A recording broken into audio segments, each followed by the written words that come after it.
Hello friends, आज हम कहानी सुनाने जा रहे हैं केजीएफ चैप्टर 2 की। तो कहानी की शुरुआत होती है आनंद से, जो कि केजीएफ 1 की पूरी स्टोरी सुना रहे होते हैं। आनंद को हार्ट अटैक आ चुका होता है, तो वो हॉस्पिटल में उनसे मिलने उनका बेटा विजेंद्र आता है, जो कि कहानी आधी कंप्लीट हुई है और सब लोग इस कहानी को जानना चाहते हैं। इसलिए जर्नलिस्ट के कहने पर विजेंद्र कहानी को कंप्लीट करने के लिए आनंद के ऑफिस में जाता है। यहाँ पे बहुत ढूंढने के बाद उन्हें केजीएफ चैप्टर 2 की स्टोरी मिल जाती है और सीन फिर से एक बार फ्लैशबैक में शिफ्ट हो जाता है, जहाँ रॉकी ही गरुदा को मारने के बाद सभी लोग रॉकी के सपोर्ट में आ गए होते हैं और वो सब नॉर्मल लोग केजीएफ में काम कर रहे थे, वो गरुदा को आदमियों को फाइट करते हैं और फाइनली रॉकी केजीएफ को जीत लेता है। और यहाँ पे गरुदा के सारा पार्टनर आते हैं, तो उन्हें लगता है कि शायद विराट यहाँ पे राज्याभिषेक कर रहा होगा अपना। पर यहाँ पर रॉकी यहाँ पे आके बताते हैं कि विराट ने उसको पहले ही मार दिया है और केजीएफ का ओनर वो है। हाँ, एंड्रयू राजेंद्र देसाई के बाद यहाँ पे एंड्रयू राजेंद्र देसाई के बाद कमल भी होते हैं, जो कि बहुत ज़्यादा उछल रहा है, तो रॉकी वहाँ पे उसे शूट कर देता है और वहाँ पे और इसके बाद सभी लोग शांत हो रहे हैं। वो यहाँ पे ज़बरदस्ती रॉकी जो रीना को भी ज़बरदस्ती पकड़ के ले आता है, जो कि गलत होता है। और रॉकी रीना को अपने साथ ही रखा है, उसके सामने कुछ कर नहीं सकता, इसलिए रीना के पापा भी चुप ही रहते हैं। केजीएफ के लोगों की लाइफ काफ़ी अच्छी हो, रॉकी को अपना देवता मानते हैं। अब अगले सीन में यहाँ पे बलराम के पास जाता है, जहाँ बलराम गौरवाद का राइट हैंड था, लेकिन अब उसे बांध के रखा जाए है। रॉकी बोलता है कि वो इसको नहीं मार सकता है, क्योंकि इसको पीछे चलाएगा कौन। रॉकी बलराम को अपने साथ मिलकर काम करने के लिए बोलता है, लेकिन बलराम उसके लिए ना कह देता है। रॉकी फिर दूसरे लोगों के पास जाता है जिनको सुर्खी बिल्कुल नहीं आती है। रॉकी बलराम को बुलाता है और बलराम यहाँ पे बहुत अच्छा निशाना लगा लेता है और रॉकी की जॉब को भी एक्सेप्ट कर लेता है और ये बोलता है कि उनको सिक्योरिटी से ज़्यादा बढ़ाना होगा और वो सभी लोगों को ट्रेनिंग भी देगा।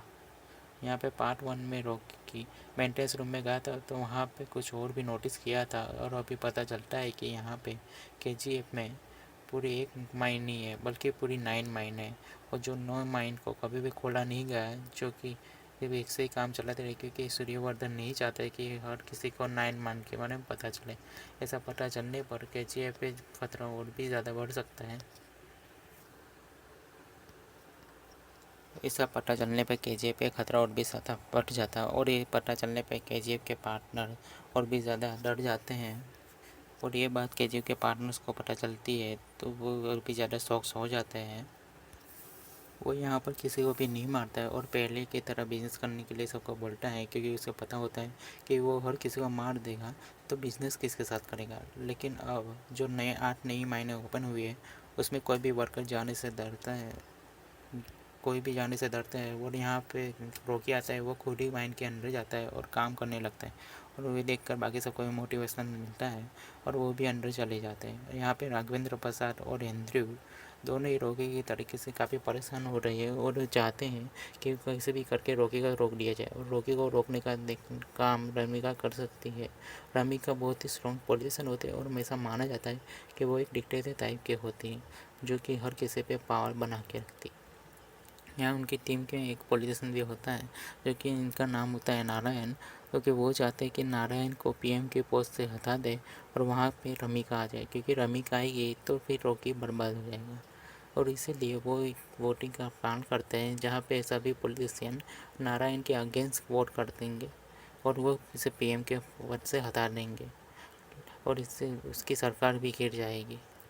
लेकिन ये सब हो, यहाँ पे दूसरी तरफ केजी में माइनिंग के दौरान वो बहुत बड़ी शोर मिलती है, जो देख के सभी लोग डर जाते हैं। ये तलवार होती है अधीरा की, जो कि गरुदा ने मरवा दिया था। लेकिन हम यहाँ नेक्स्ट सीन में हम अधीरा को ज़िंदा देखते हैं, क्योंकि यहाँ पे गरुदा के मरने का वेट कर रहा था और वो फाइनली अपना केजीएफ लेने के लिए वापस आएगा। अधीरा यहाँ पे अपनी टीम को इकट्ठा करता है और केजीएफ के आउटपोस्ट 1 पर रद्द कर देता है, जहाँ पे मौजूद जहाँ वो सब जो कि वहाँ पे मुझे सभी लोग मार जाते हैं। और उसके बाद अधीरा वहाँ से निकल जाता है, क्योंकि इसके लिए सिर्फ एक शुरुआत होती है। क्योंकि यहाँ पे कोई भी सोने का ट्रक लेके निकलेगा तो वो उसे मार देगा। जो कि पार्टनर्स है वो भी अधीरा से मिल जाते हैं, ताकि यहाँ पे जो पार्टनर्स होते हैं वो भी जाके अधीरा से मिल जाते हैं। वो और उनका प्लान होता है कि वो कैसे भी करके रोकी को केजीएफ से बाहर निकाला है। जो कि अधीरा उसके बाद भी रोकी को जान से नहीं मारता, क्योंकि वो चाहता है कि केजीएफ के लोगों के मन में जो इज्जत है वो कम हो जाए।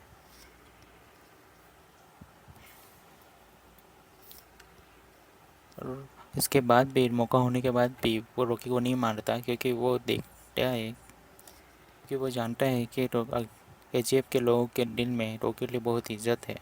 और वो ऐसी हालत में रॉकी को देख के उनका विश्वास टूट जाए। और वहाँ पे घर रॉकी जब केजीएफ में वापस जाता है तो सच में विश्वास कम हो जाता है। और यहाँ दूसरी तरफ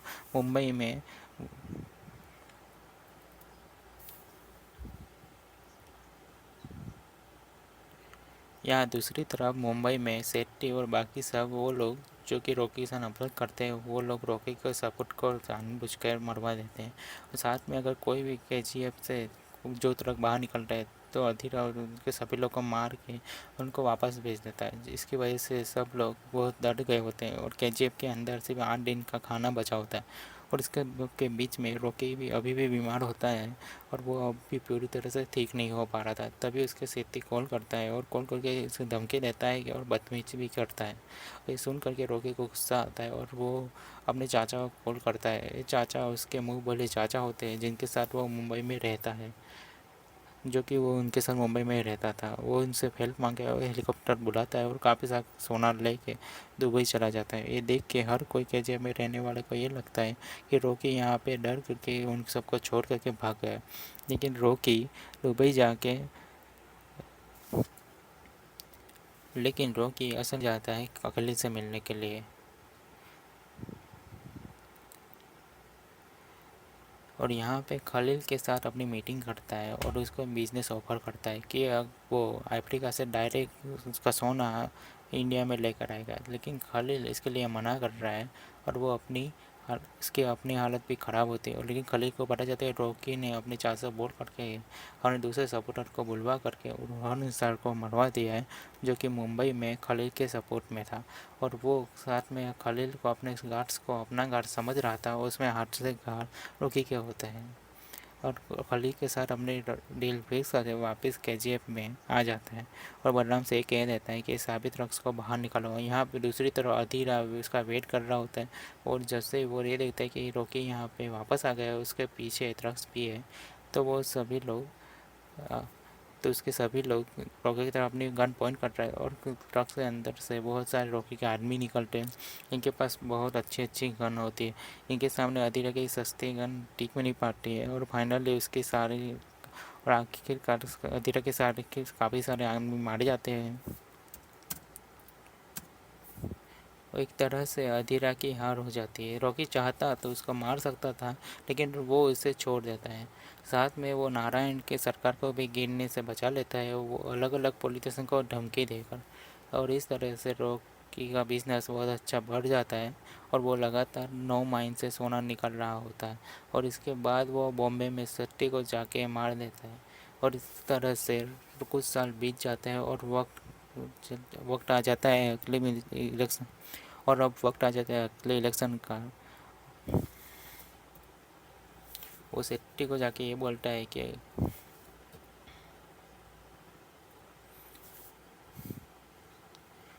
और नारायण को रॉकी से मिलके ये कहता है कि उसको रमिका को मारना होगा। अगर रमिका जिंदा रही वो केजीएफ को बर्बाद कर देगी। लेकिन अब रॉकी ये बोलता है कि वो औरतों और बच्चों के ऊपर हाथ नहीं उठा सकता है, क्योंकि किसी की औरत को गुस्सा आ रहा हो तो उसके अटैक करने के बजाय, अगर किसी और को गुस्सा आ रहा हो तो उससे हाथ उठाने से अच्छा है उसके सामने हाथ जोड़ना ज़्यादा अच्छा होगा। और यहाँ पे दूसरे इलेक्शन में रमिका जीत जाती है। और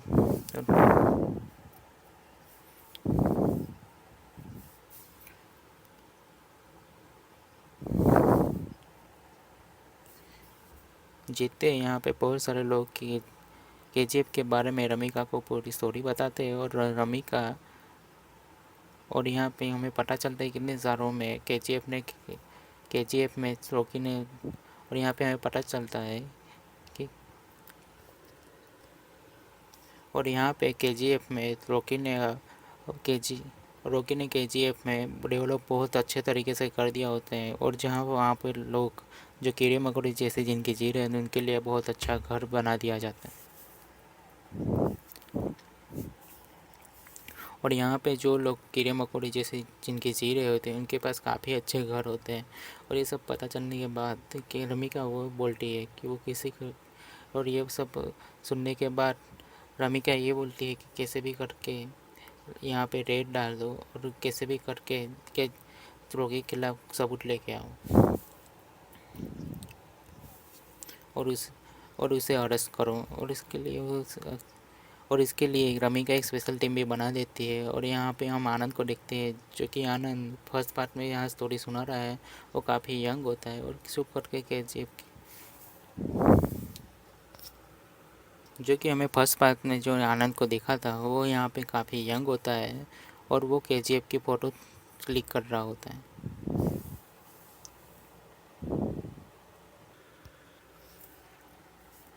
उसे रॉकी के आदमी पकड़ लेते हैं और रॉकी के सामने लेके जाते हैं। और लेकिन रॉकी उससे इम्प्रेस होता है और वो इसके रॉकी के आदमी पकड़ लेते हैं। और रॉकी यहाँ पे इम्प्रेस होता है क्योंकि वो लेखक होने के बाद भी काफ़ी ज़्यादा ब्रेव होता है। तो रॉकी उसको सामने से कहता है कि और रॉकी इसको कहता है कि वो केजीएफ की स्टोरी लिखे और सब सच सच लिखे। उसके बाद यहाँ नेक्स्ट सीन में पुलिस अलग अलग जगह पे छापे मार रही होती है, तभी उन्हें कुछ भी नहीं मिलता। लेकिन एक जगह से एक सोने का बिस्किट मिलता है जिसे कि वो पुलिस स्टेशन में जमा कर देते हैं। जब ये बात रॉकी को पता चलती है तो वो एक सोने के बिस्किट को लेने पुलिस स्टेशन चला जाता है। और जैसे ही वहाँ पे पता चलता है कि सोने का बिस्किट रॉकी का है, सब लोग डर जाते हैं क्योंकि रॉकी की शक्ल बहुत ही कम लोगों ने देखी होती है, लेकिन उसका नाम का डर ही बहुत बड़ा होता है। यहाँ पे वो स्टाइल में जाके अपने सोने के बिस्किट लेता है, बाहर आता है और एक बहुत बड़ी मशीन गन से पूरी पुलिस स्टेशन को फायरिंग स्टार्ट कर देता है। ये उसका नई गन लाने के लिए टेस्ट करता है और अपने नेक्स्ट सीन में देखते हैं कि रमिका को फाइनली कुछ प्रूफ मिल जाता है और उसके दम पर वो रॉकी को अरेस्ट करना चाहती है। कि रवि वहाँ पर फूलों का बुके लेके सामने से रॉकी उसे मिलने आता है और एक फाइल लेकर आता है। उस फाइल में रॉकी को अगेंस्ट बहुत सारे प्रूफ होते हैं और वो सामने से बोलता है कि रमिका चाहे तो उस फाइल को अगर वो चाहे तो इस फाइल को रख करके इसके खिलाफ कोई भी केस बना सकती है। रमिका उस फाइल को ले लेने रमिका उस फाइल को ले लेने आती है कि रमिका के दूसरे सपोर्ट्स आते हैं और ये असल में उनके पार्टी के 200 पॉलिटिशियन को रॉकी ही फंडिंग करता है।